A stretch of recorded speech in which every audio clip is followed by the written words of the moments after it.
Bonjour à tous et bienvenue sur le blog des nouvelles technologies. Donc aujourd'hui, je vais vous présenter, comme vous pouvez le voir ici, le Nokia Lumia 920, donc qui est le modèle haut de gamme de la catégorie Lumia chez Nokia. Donc vous avez pu voir le Lumia 820 en test sur le blog et donc vous pouvez retrouver dans la chaîne les vidéos associées. Et également le dernier petit de la famille, entre guillemets de la nouvelle famille, qui est le 620, qui a été annoncé lors de l'événement le Web 12. Et du coup, vous allez également retrouver une vidéo qui a été faite directement sur le stand de Nokia lors de l'événement. Et ce 620, en fait, c'est le smartphone bas de gamme, entre guillemets. Je dis bien entre guillemets. Quand je dis bas de gamme, c'est plus particulièrement pour son prix puisqu'il a des caractéristiques entre guillemets un peu moins élevées et un écran un peu moins grand, mais qui va être accessible pour monsieur tout le monde. Et du coup, il est vraiment vraiment intéressant, notamment parce qu'il embarque le dernier Windows Phone 8, donc qui est le dernier OS mobile créé par Microsoft et qui est également disponible donc sur le Lumia 820 et sur le 920. Donc concernant ce Lumia 920, donc vous voyez le packaging c'est exactement le même que le 820. Bien sûr, on va retrouver la mention 920 à la place.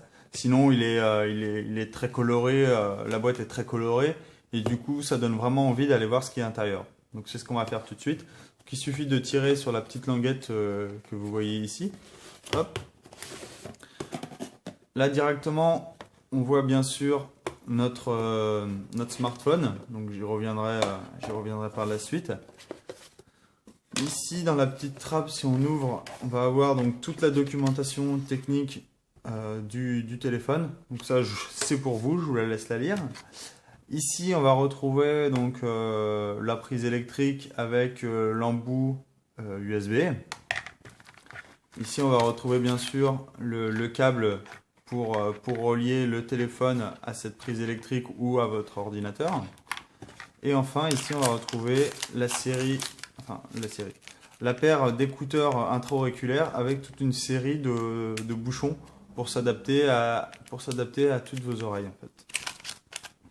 Donc voilà concernant le packaging, donc je fais très très vite parce que c'est vu et revu, c'est-à-dire que peu importe le modèle, on retrouve quasiment les mêmes choses. Et ce qui va bien sûr nous intéresser, ce qui va vous intéresser le plus, c'est bien sûr le téléphone en lui-même. Donc ici j'ai une coque blanche. Comme vous pouvez le voir sur la boîte, il en existe différentes. Il y a la noire, la rouge, la jaune et la grise. Donc voilà, ça dépend, ce que vous voulez comme modèle et comme couleur surtout. Donc comme son grand petit frère, pardon, le 820, un des points faibles qui a été annoncé par pas mal de blogueurs, de services de presse, etc., c'est son poids. Il est clair que le téléphone est assez lourd en fait. D'une part, c'est dû à la taille de l'écran qui est pas négligeable, et d'autre part, c'est dû aux composants que Nokia utilise pour son téléphone.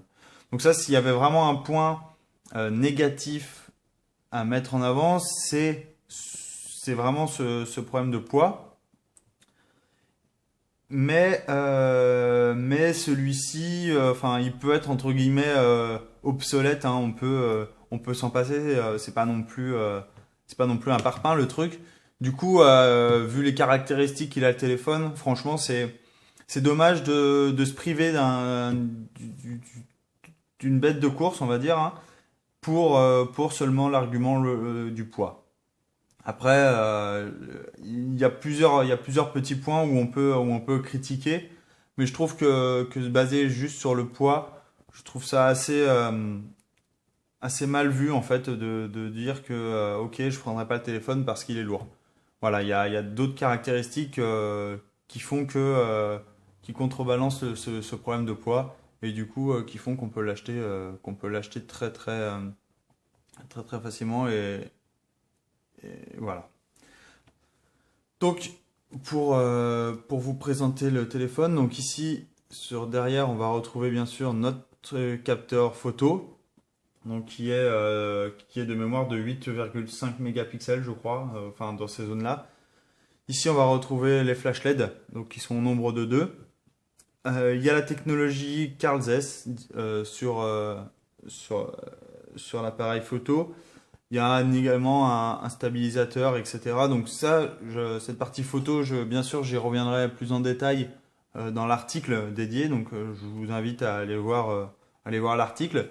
Je prendrai des petites photos, une vidéo, etc. Vous allez voir la qualité de photo et de vidéo, c'est assez impressionnant. On pourrait même penser que ce téléphone, c'est un appareil photo et caméscope intégré en fait. Donc voilà. Sur le dessous, on va retrouver notre port micro USB. On va retrouver également ici les petits trous, ce sont les écouteurs. Donc très bon emplacement, ça veut dire que on met pas la main dessus, si on le prend comme ça, on n'enlève pas le son, etc. Donc ça c'est assez intéressant. Ici, sur cette façade, on va rien retrouver. Sur le dessus, on va retrouver notre branchement pour nos écouteurs, donc micro-casque. Et ici, on va retrouver les petits trous, c'est pour le microphone. Donc, dès qu'on va vouloir parler, il va capter le son directement ici. Et ici, on va pouvoir retirer l'embout ici pour mettre notre carte SIM. Ici, on va retrouver le bouton de volume, donc plus et moins.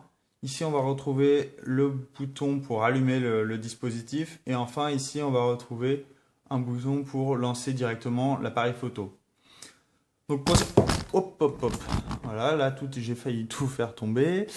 Concernant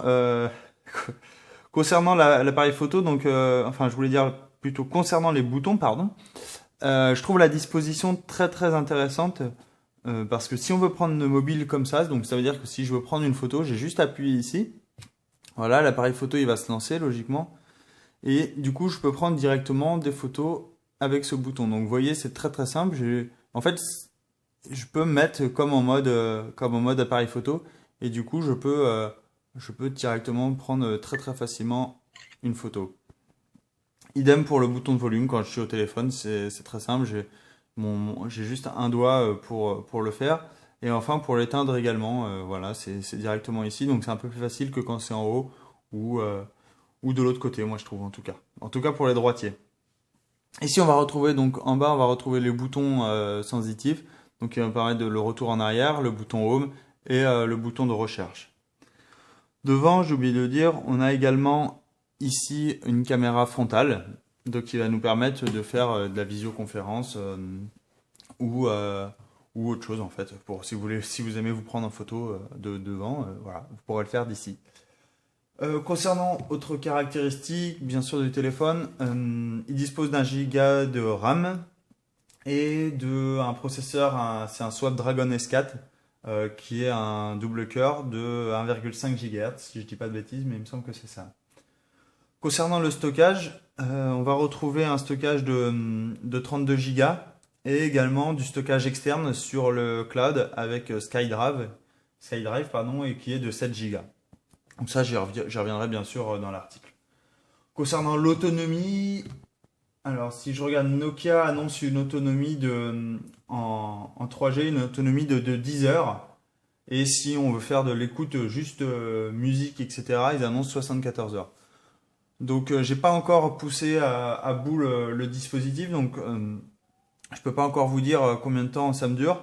Mais si c'est des performances, en gros, vous chargerez tous les jours votre smartphone. Mais je crois que c'est le gros problème d'aujourd'hui. Si on a des smartphones super puissants, super grands, mais on a encore du mal à pouvoir faire durer une batterie assez longuement dans le temps. Donc il faut prendre l'habitude de le recharger tous les jours. Donc c'est une batterie de 200 mAh. Concernant d'autres caractéristiques, donc bien sûr on va retrouver des connecteurs, on va retrouver le Wi-Fi, on va retrouver le Bluetooth en 3.0. On va retrouver également donc comme je l'ai dit, donc le micro USB.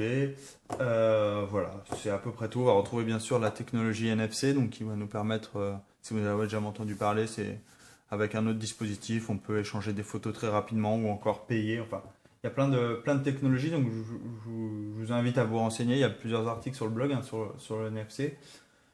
Voilà, donc ça ce sont les caractéristiques principales. Ouais, principales, on dit ça comme ça.